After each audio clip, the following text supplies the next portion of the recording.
When the dynamic behavior of high-energy particle physics collides with the strict geometries of a mathematical model, the resulting equations behave in strange, unpredictable ways. This chart shows a standard physical spacetime model from a prominent paper by Maldacena, Maloney, and McPeak. To study low-energy gravitational theories, they map a massless scalar field extending outward along the horizontal real axes. To find exact solutions, the authors execute a specific mathematical maneuver. They analytically continue the scalar field off the real axis and into the complex plane. This creates an imaginary scalar displacement, marked here as I tau, which supports a geometric curve known as a Euclidean wormhole saddle. But you can only stretch the math so far. The continuation eventually hits the imaginary distance bound. This represents a strict upper limit on how far gravitational couplings can be extended into imaginary directions before the equations break down entirely. This creates an immediate intellectual tension. When theoretical equations start requiring imaginary distances and wormhole saddles, we have to ask exactly what we are looking at. Have physicists discovered literal portals through time and hidden dimensions? No. Confusing the extreme extensions of a mathematical equation with the physical discovery of a new ontological realm is a category error. To understand what this wormhole actually is, we have to separate the equations from reality. The trap we are avoiding here is called reification. That is the fallacy of treating a complex, auxiliary mathematical variable as if it were a tangible physical object. We can untangle this using the TCGS-SEQUENTION framework. The core axiom here is that observable three-dimensional reality is not self-complete. It operates as a shadow map projected from a deeper, non-temporal source domain. Scientific formalisms, including advanced quantum gravity, are highly accurate coordinate charts mapping that observable shadow. They are not the source territory itself. To extract actual physical boundaries from abstract math without absorbing unverified metaphysical baggage, we use a strict 5-level scientific audit.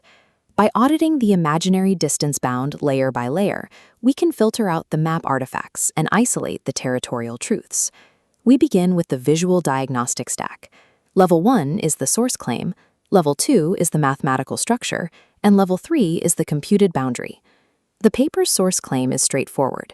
The math dictates that the imaginary scalar distance is bounded strictly by the parameters of the wormhole solution.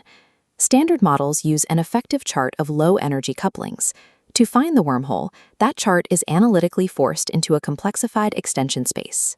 As it extends further into that imaginary direction, we hit the computed boundary. String-theoretic UV breakdowns begin to intervene. In explicit string models, these UV effects completely invalidate the low-energy effective map. The breakdown occurs before or exactly at the wormhole limit. A UV breakdown isn't the discovery of a magical string realm. It is a physical symptom of a low-energy map hitting its absolute projection limits. That brings us to Level 4, the TCGS interpretation, which introduces the principle of cartographic admissibility. Cartographic admissibility dictates that a shadow description remains valid only as long as it aligns with the deeper source-to-shadow projection rules. If you stretch the map too far, the projection breaks. Under this framework, the imaginary distance bound is not a literal distance in physical space. As this formula shows, the extended coordinate leaves the admissible set. It is a strict limit of chart extension inside the shadow map itself. String theorists frequently use tools like compactification moduli, or branes, to measure these boundaries. Those elements are highly sophisticated, map-specific diagnostic artifacts. We must avoid ontologizing those diagnostic tools. A map of constraints reveals the edges of our equations. It does not generate the source of reality. When the mathematical map fails, it means the low-energy description has lost its physical admissibility. We have not passed through an imaginary doorway.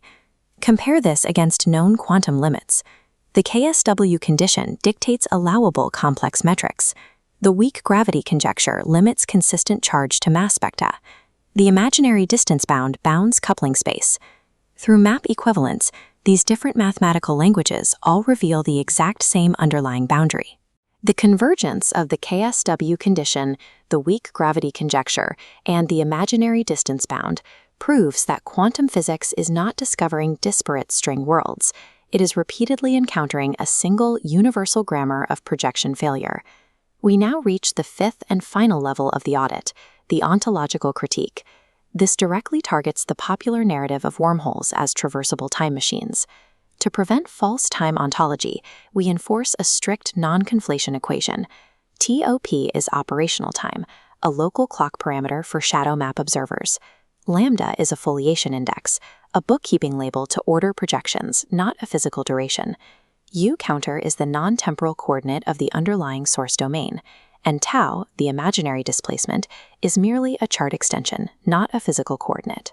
Because these variables are fundamentally different objects, a wormhole saddle can represent a spatial shortcut or a handle connectivity between regions. It can never represent transit through ontic time. Under TCGS-SEQUENTION, the mathematical existence of a wormhole connects two regions of a map, but it strictly forbids the transit of an object through time. We are left with a choice between two philosophies of advanced physics: imaginary ontology, which inflates math into speculative realms, and boundary realism, which strictly maps the limits of our knowledge. We discard imaginary realms. We discard string moduli spaces as final reality, and we completely discard wormholes as literal tunnels through time. What survives the audit is the actual data. The imaginary distance bound is retained as a real diagnostic boundary. UV breakdown is retained as the finite limit of a projection map. Adhering to these strict admissibility boundaries protects our theoretical models from descending into metaphysical overreach and pure science fiction. This requires an epistemic shift in quantum gravity research. When an effective math description breaks down, physicists must stop inventing esoteric new realms to explain the math. The correct scientific posture is cartographic sobriety. We retain the math, we retain the boundary constraints, we reject the category errors. The first question in theoretical research should no longer be, what new realm have we discovered? It must be, which shadow map has reached its limit? The wormhole is the spectacle. The boundary is the information. True progress in quantum gravity comes not from projecting our equations into the void, but from meticulously mapping the exact